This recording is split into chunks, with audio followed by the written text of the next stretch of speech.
Jealousy is a feeling we get when we wish we had something that someone else has, like their toys, friends, or even attention. It's like feeling a little bit sad because we want what someone else has, and we might think, why don't I have that? Jealousy can make our tummy feel funny or our heart feel a bit heavy. Jealousy can make family life not so happy. It's like when someone feels sad because they want something that another person in the family has. This feeling can create problems because it makes people not talk nicely to each other. Brothers and sisters might fight because they want the same attention from mom and dad. When jealousy happens a lot, it can make the family not feel close anymore. It's important to talk about these feelings and try to understand each other better. Otherwise, jealousy might keep causing problems and make family life not so good. In the old stories of Islam, there's a tale about Prophet Yusuf, peace be upon him, that shows how jealousy can cause big problems. Yusuf's brothers used to love each other because they were family, but jealousy changed everything. Their dad, a wise man, could see the good things in Yusuf that made him really like him. But this liking turned into jealousy, and it caused a lot of trouble for everyone. Jealousy can make things go wrong, even in families. Subscribe, hit the like button, and let's dive into Prophet Yusuf's story. From a well to a kingdom. It's a ride you won't want to miss. One sunny morning, young Yusuf woke up with a big smile, all because of a nice dream. Bursting with excitement, he rushed to his dad saying, "Hey Dad, I dreamt about 11 stars. The sun and the moon, they were all bowing to me." Yaqub, Yusuf's dad, felt super happy, knowing that Allah had something special in store for his son. But, Yaqub worried a bit. His other sons, well, they had this thing called jealousy simmering inside them, especially when it came to Yusuf. So, Yaqub told Yusuf to keep this dream a secret from his brothers. Jealousy is tricky, and Yaqub didn't want any trouble. Yusuf was the beloved son of Prophet Yaqub, Jacob, who also had 11 other sons. Binyamin, who was youngest, was from the same mother as Yusuf, while the rest were older half-brothers. As time ticked away, Yusuf's brothers didn't quite like the idea that he was a bit special. Jealousy, that green-eyed monster, grew bigger in their hearts. They couldn't handle feeling left out, so they cooked up a plan to get rid of Yusuf, tossing him into a well. They slyly suggested to their dad that Yusuf should join them on an outing. Yaqub, worried as any dad would be, said, "I'm afraid a wolf might eat him." But the brothers promised to take super care of Yusuf, insisting he'd have a blast. Oh, little did Yaqub know what they were really planning. The next day, Yusuf joined his brothers on a journey to find a deep well, the very well they planned to use to get rid of him.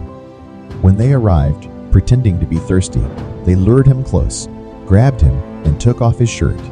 Despite Yusuf pleading and struggling, his brothers overpowered him and tossed him into the well before rushing back home. Running to their father with deceit in their hearts, the brothers showed Yaqub Yusuf's shirt covered in sheep's blood. With fake sadness, they spun a tale about a wolf eating Yusuf while they were racing. Yaqub sensed something fishy, but kept his suspicions to himself. He believed Yusuf was alive, and the brothers were led astray by Shaitan. Yaqub, in his patience, remarked on the merciful wolf who ate his son without tearing his shirt, praying for Yusuf's safe return. Meanwhile, Yusuf, miraculously clinging to a stone ledge, prayed to God for help. A passing caravan bound for Egypt stopped at the well for water. To their surprise, they found Yusuf hanging on the rope. They rescued him and took him to Egypt, where he was sold as a slave to Al-Aziz, the treasurer.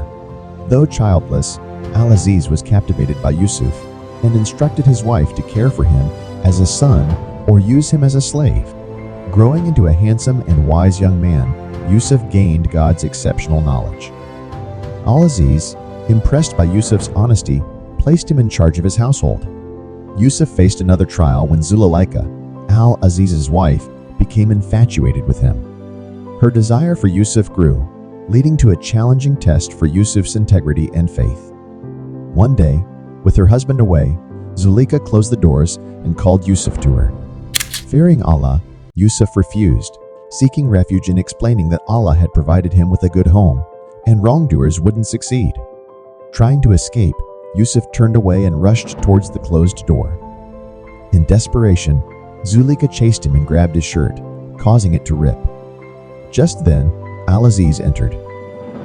Ashamed, Zuleika, trying to divert blame, cried, "What is the recompense for someone who intended evil for your wife, but imprisonment or painful punishment?" Confused, Al-Aziz listened as Yusuf denied the claim, saying, "She's the one who sought to seduce me." Being fair, Al-Aziz was unsure whom to believe. Seeking counsel, he consulted his wife's cousin, who suggested if his shirt is torn from the front, then she's telling the truth. Otherwise, he's lying. Yusuf's innocence was proven, and Al-Aziz apologized, swearing Yusuf to secrecy. Yet, the tale of Zuleika's pursuit spread, and other women mocked her. Distressed, she planned a cunning display. Inviting these women to her banquet, she served fruit with knives. While chatting, she called Yusuf, and the women, captivated by his beauty, accidentally cut their hands.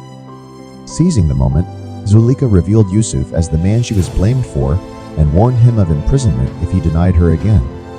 Yusuf, steadfast, preferred prison to what they invited him to.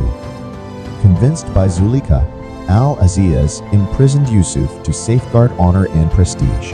Thus, Yusuf found himself in jail.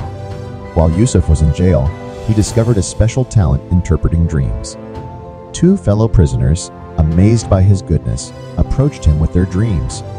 One dreamt of serving the king wine, and the other dreamt of carrying bread on his head, eaten by birds. Yusuf, calling them God, then interpreted, "One of you will serve his master wine, and the other will be crucified with birds eating from his head. The decree is set." Yusuf asked the one who would be free to mention him to his master, but devil made him forget, and Yusuf remained in prison for several years. One day, the king of Egypt had a strange dream: 7 fat cows eaten by 7 lean ones, and 7 green spikes of grain devoured by 7 dry ones. Perplexed, he sought an explanation from his advisors. The cupbearer, recalling Yusuf's abilities, informed the king about Yusuf in prison. The king sent the cupbearer to Yusuf to understand the dream. Yusuf, happy to see his companion, recognized God's plan. He explained, "You will have 7 years of plentiful harvest. Leave what you harvest in its spikes, except a little for eating. Then, 7 difficult years will follow, consuming what you stored, except a little. After that, there will be a year of rain, and people will press olives and grapes." Caught in her deceit, Al-Aziz's wife admitted to the king, "I'm the one who tried to seduce him," and indeed, he is truthful. Yusuf's innocence was clear. Released from prison, Yusuf expressed gratitude to the king, who, impressed by Yusuf's honesty and pleasant demeanor, appointed him as the storekeeper over the land's storehouses. During the 7 fertile years, Yusuf harvested and stored crops.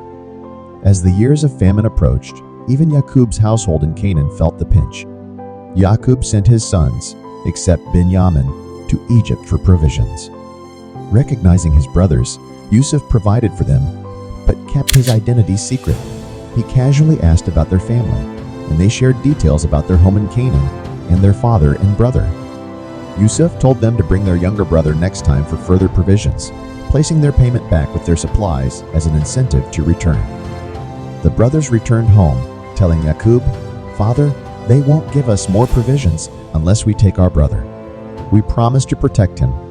Yaqub was furious. How could he trust them, especially after what happened with Yusuf? However, as their needs grew, Yaqub reluctantly agreed to send Binyamin, making them swear to keep him safe. In Egypt, Yusuf took Binyamin aside and whispered, "I am your brother. Don't worry about what they did to me." The next day, Yusuf filled their bags with grain and sneakily placed the king's golden bowl in Binyamin's bag. As the brothers left, they were stopped by the king's soldiers searching for the missing cup. To their horror, the cup was found in Binyamin's bag, and the soldiers accused them of theft. Desperate to protect Binyamin, the brothers pleaded, offering themselves in his place, but the soldiers refused. The eldest brother, determined, vowed not to leave until their father allowed or Allah decided. Reluctantly, the others left Egypt, leaving the eldest behind. When Yaqub learned of Binyamin's plight, he wept until he became blind. Seeking solace in prayer, he instructed his sons to return to the king's land and inquire about their brother. The sons returned, meeting Yusuf again. They pleaded for help, and Yusuf, speaking in their native language, asked if they remembered what they did to Yusuf and his brother when they were ignorant. Realizing Yusuf's true identity, the brothers trembled in fear. Yet Yusuf comforted them, saying, "No blame on you today. May God forgive you." He gave them his shirt, instructing them to cast it over their father's face to restore his eyesight. As instructed, the brothers cast Yusuf's shirt over their father's face, and Allah miraculously restored his eyesight. They beseeched their father to seek Allah's forgiveness for them. Together, they all set off to Egypt, where Yusuf warmly welcomed them. Yusuf raised his father upon the throne and said, "O my father, this is the explanation of my vision of before. My Lord has made it reality. And he was certainly good to me when he took me out of prison and brought you here from Bedouin life, after Satan had induced between me and my brothers. Indeed, my Lord is subtle in what he wills. Indeed, it is he who is the knowing, the wise." Thus, God reunited father and son. Yusuf, now appointed as the chief minister, efficiently managed the food reserves during the years of abundance, storing surplus crops. When the prophesied years of famine arrived, Egypt found itself well prepared under Yusuf's guidance.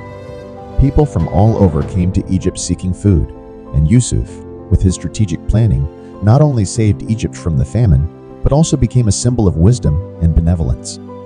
The king, recognizing Yusuf's exceptional leadership, extended his trust even further, granting him significant authority in the kingdom.